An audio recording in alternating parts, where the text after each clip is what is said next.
More couples today are finding roadblocks when it comes to having children. For those affected by infertility, receiving laboratory assistance can be more than an hour away, but that will change after today.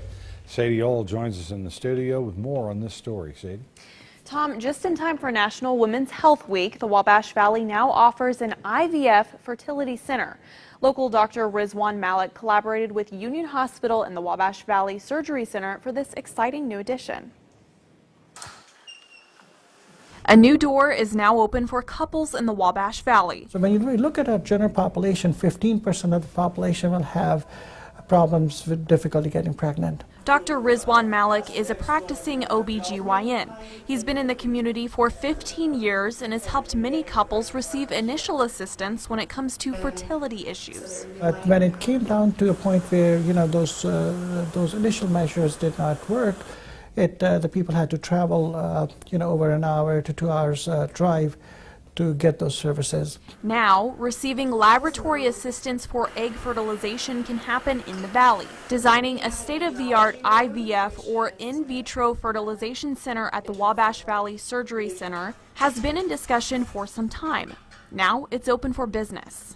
Women are fearful when they come in to see us, and it's nice to have an advocate for them. OBGYN nurse Marcy Aldridge is that advocate.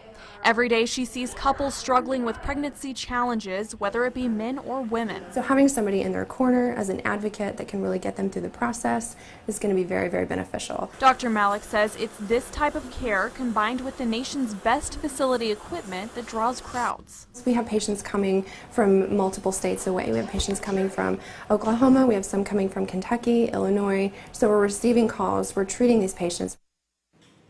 After an IVF procedure, it takes several weeks for fertilization to occur. The eggs are monitored in the lab, and the healthiest embryos are chosen to insert into the mother's uterus. Sadie, I know the center is right across from Union Hospital, and it's having a ribbon cutting right now, actually. What can the public expect from the open house there tonight? While the public is welcome to the event, there will be a virtual tour playing so they can see inside the laboratory area and receive information on the center. All right, good story. Thank you, Sadie. 6 million people in Illinois are now registered for that state's organ and tissue donor registry. The Secretary of State's office worked to raise awareness about organ and tissue donation in April, which was National Donate Life Month.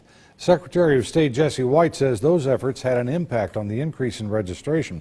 There are about 5,000 people in Illinois waiting for a tissue or organ transplant. Illinois residents